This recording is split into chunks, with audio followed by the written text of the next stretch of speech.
S cutout ದುರಂತ ನಡೆದು ಈಗಾಗಲೇ 3 ದಿನ ಕಳೆದಿವೆ. ಪ್ರಮುಖವಾಗಿ ಈ ಗ್ರಾಮದಲ್ಲಿ ಒಂದು ರೀತಿ ಶೋಕದ ವಾತಾವರಣವೇ ಸೃಷ್ಟಿಯಾಗಿದೆ ಅಂತಲೇ ಹೇಳ್ಬೋದು. ಇವತ್ತಿಗೂ ಕೂಡ ಒಂದು ರೀತಿ ಸ್ಮಶಾನ ಮೌನವೇ ಆವರಿಸಿದೆ. ಯಾಕಂತಂದರೆ ಇಡೀ ಊರೇ ಒಂದು ದುಃಖದ ಮಡುವಿನಲ್ಲಿರುವಂಥದ್ದು. ಜೊತೆಗೆ ಕುಟುಂಬಸ್ಥರ ಸಹಿತ ಸಾಕಷ್ಟು ಮಕ್ಕಳನ್ನು ಕಳೆದುಕೊಂಡಂಥ ಏನು ತಂದೆ ತಾಯಿಗಳಿದ್ರೆ ದುಃಖದಿಂದ ನರಳ್ತಾ ಇದ್ದಾರೆ. ಹೀಗಾಗಿ ಇವತ್ತು 3ನೇ ದಿನ ಆಗಿದೆ. 3ನೇ ದಿನದ ನಂತರ ಕೆಲವೊಂದಿಷ್ಟು ತಿಥಿ ಕಾರ್ಯ, ಪಿಂಡ ಪ್ರದಾನ ಕಾರ್ಯಗಳನ್ನು ಮಾಡಿದ್ದಾರೆ. ಈಗ ನಾನು ಸದ್ಯ ಮುರಳಿ ಅನ್ನುವಂಥ ಯುವಕನ ಮನೆಯಲ್ಲಿದ್ದೀನಿ. ಆ ತಾಯಿ ನನ್ನ ಜೊತೆಗಿದ್ದಾರೆ, ಮಾತಾಡಿಸ್ತಾ ಹೋಗ್ತೀನಿ. ಅಮ್ಮ, ಇವತ್ತು 3ನೇ ದಿನ, ಯಾವ ರೀತಿ ಮಗನ ನೆನೆಸ್ಕೊತಾ ಇದ್ರಿ? ಏನೇನು ಮಾಡಿದ್ರಿ ಇವತ್ತಿನ ಕಾರ್ಯ? ತಿನ್ನೋದೆಲ್ಲ ಮಾಡಿದ್ರಿ, ತಿನ್ನೋದು ಅದನ್ನು ಅವ್ರಿಗೆ ರೆಡಿ ಮಾಡಿದ್ರು. ಅಲ್ಲಿ ಅವ್ನು ಏನಂತ ನೆನೆಸ್ಕೊಳ್ಳಿಪ್ಪ, ನೀ ಬಂದು ಒಳಗೆ ಹಾಕೂಡ, ಬಂದು ಒಳಗೆ ಹಾಕೂಡ ನನ್ನ ಮಗನ, ನೀವು ಹೊರಗಿರಬೇಡ ಅಂದೆ. ನನಗೆ ಮನೆಗೆ ಬಾರ ನನ್ನ ಮಗನ ಅಂದೆಪ್ಪ. ನನ್ನ ಮನೆಗೆ ಇನ್ನೂ ಬಂದಿಲ್ರಿ ಅಪ್ಪ. ನಾ ಕೈಕಂತ ಕುಂತು ಬಂದೆ. ನನ್ನ ಮಗ ಕೂಳಿ ಎಷ್ಟು ಬೆಳೆದಾಡವನೇ ಅಪ್ಪ. ಹೊಟ್ಟೆ ಸ್ಥಿತಿ ಇಲ್ಲ ನಾವೊಂದು ಅಪ್ಪ. ನಾ ರೊಟ್ಟಿ ಸುಟ್ಟು ಕಸ ಹೊಡಿತಿದ್ದಿಲ್ಲ, ಅದ್ರಾಗ ಬಂದು ಅಡಗಿನ ಉಂಡು ಹೊರಗೆ ಹೋಗೋಣ ಯಪ್ಪ. ಅವಾಗ 3 ದಿನದ ಅವನ ಮಟ್ಟ ತುಂಬೈತೇನ ನನ್ನ ಮಗನ. ಯೇಸು ಸರ್ ಅವ್ನ ಮಟ್ಟಾಗಿ ಹೋಗ್ತಾರನ ಯಪ್ಪ. ನಾನು ಈಗ ಓದೋದು ಉಣ್ಲಿಲ್ಲ ಯಪ್ಪ. ನನ್ನ ಮಗ ನಮ್ಮ ನನ್ನ ಉಳಿಸಿ ಹೇಳಿಲ್ಲ ಅಂದ ಸೆಟ್ಗಂದ ನನ್ರಿ ಯಪ್ಪ. ನನ್ನ ಊರಾಗೆ ಇದ್ದು ನನ್ನ ಮಗನ ಕಳ್ಕೊಂಡೆ ಯಪ್ಪ. ನಾ ಕಣ್ಣಿದ್ರಿಗೆ ಇದ್ದು ನನ್ನ ಮಗನ ಹೊರಗೆ ಬಿಟ್ಟನೆ ಯಪ್ಪ. ನಾ ದುಡಿಯಾಕರ ಕಳಿಸಿದ್ದಿಲ್ಲ ಯಪ್ಪ, ನಾ ಹೊರಗರ ಕಳಿಸಿದ್ದಿಲ್ಲ ಯಪ್ಪ. ನನ್ನ ಮಗನ ಫೋನ್ ಮಾಡತ್ತೀಯ, ನನ್ನ ಮಗ ಬರಲಿಲ್ಲ ಯಪ್ಪ.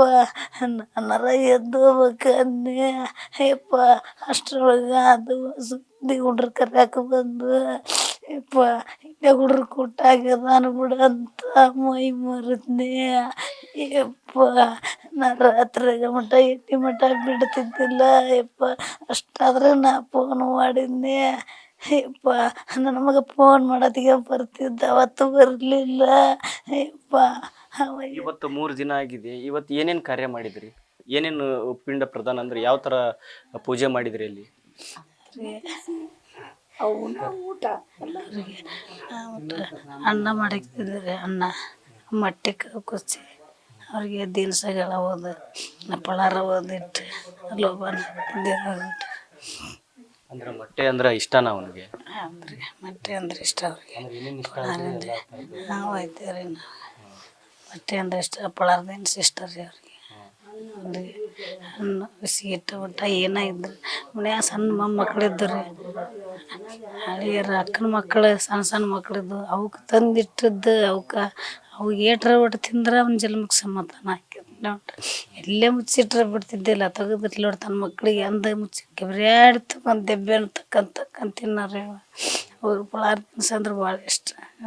ಅಂದ್ರೆ ಮನೆಯಲ್ಲಿ ಬಾನಂತಿ ಇದ್ದಾಳೆ, ಅವ್ರ ಅಕ್ಕ ಮಕ್ಕಳಿದ್ದಾರೆ, ಸಣ್ಣ ಮಕ್ಕಳು. ಅಂಥದ್ರಲ್ಲಿ ಒಂದು ದುರ್ಘಟನೆ ನಡೆದಿದೆ. ಮನೆಗೆ ಒಬ್ಬನೇ ಮಗ ಇದ್ದ, ಆ ಮಗನ ಕಳ್ಕೊಂಡಿದ್ರಿ. ಈ ಥರ ದುರಂತ ನಡಿಬಾರ್ದಾಗಿತ್ತು ಆ್ಯಕ್ಚುಲಿ. ಅವನ ದೈವ ಎಂತ ಅದಿತ್ತ ಯಪ್ಪ. ನಮ್ಮ ದೈವ ಎಂತ ಅದು ಬರ್ದಿದ್ನ. ನಾ ಏಟು ಪಡ್ಕೊಂಬಂದಾನೆ, ಅವ ಏಟು ಪಡೆದಿದ್ನ. ನಾ ಇಷ್ಟು ವರ್ಷದಿಂದ ಅದನ್ನು ಕಾಪಾಡ್ಕೊಂಬಂದದ್ದು ನಾ ಕಳ್ಕೊಂಡೆ.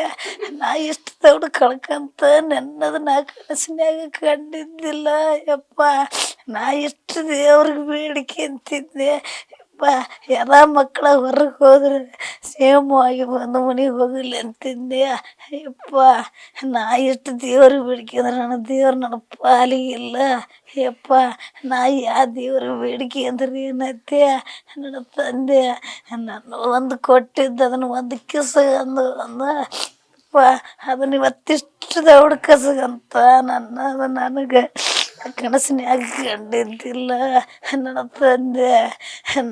ಇನ್ನು ತಾಯಿದ ನಮ್ಮ ಆಗಿದಾನ 2 ಮೊಮ್ಮಕ್ಕಳು ನನ್ನ ಕೈಯಾಗ ಕೊಟ್ಟು ಹೋಗ್ಯಾನಂತ ತಡ್ಕೊಳ್ಳೇನ ಯಪ್ಪ.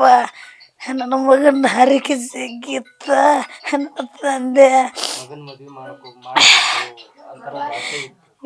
22 ವರ್ಷದ ಮಗ ಐತ್ರಿ. ಮದುವೆ ಮಾಡ್ಬೇಕು ಅನ್ನೋದು ಆಸೆ ಐತ್ರಿ.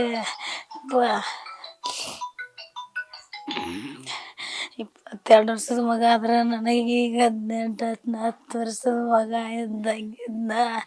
ಯಪ್ಪ ಯಪ್ಪ ಅವ್ನು ಏಟ್ ಹೇಳಿದ್ರೆ ನನಗೆ ಕಡಿಮೆನ. ಯಪ್ಪ ನನ್ನ ಹೊಟ್ಟೆಯಾಗ ಬೆಂಕಿ ಇಟ್ಟು ನನ್ನ ಮಗ ಹೊರಗೆ ಬಂದ. ಯಪ್ಪ ನಾ ತಾಯಿಯಾಗಿ ಅವನ ಹರಕೆ ನಾ ತೀರಿಸಲಿಲ್ಲ. ಅವ ಜಗ್ಗಾಸೆ ಇಟ್ಕೊಂಡಿದ್ದ. ಯಪ್ಪ ಅವಾಗ ಬೈಕ್ ತಗೋಬೇಕನ್ನ ಆಸೆ ಜಗ್ಗಿತ್ತು.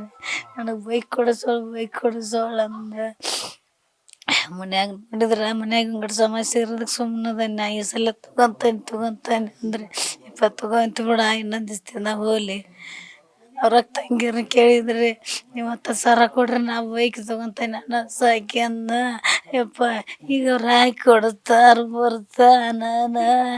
ಯಪ್ಪ ಇದಿಷ್ಟು ತಾಯಿ ಬಹಳಷ್ಟು ದುಃಖವನ್ನು ವ್ಯಕ್ತಪಡಿಸ್ತಾ ಇದ್ದಾರೆ. ಮಗನ ಆಸೆ ಬೈಕ್ ಕೊಡಿಸ್ಬೇಕು ಅನ್ನೋದಿತ್ತು, ಬೈಕ್ ತೊಗೋಬೇಕು ಅನ್ನೋದಿತ್ತು. ಆದರೆ ಆ ಆಸೆ ಈಡೇರ್ಸೋಕ್ಕಾಗಲಿರುವಂಥ ಕೊರಗು ತಾಯಿಗೆ ಇರುವಂಥದ್ದು. Suresh Kadlimitti, news first, Gadag. News first ನಿರ್ಭೀತಿಯಿಂದ ನಿಮ್ಮ ಪರವಾಗಿ.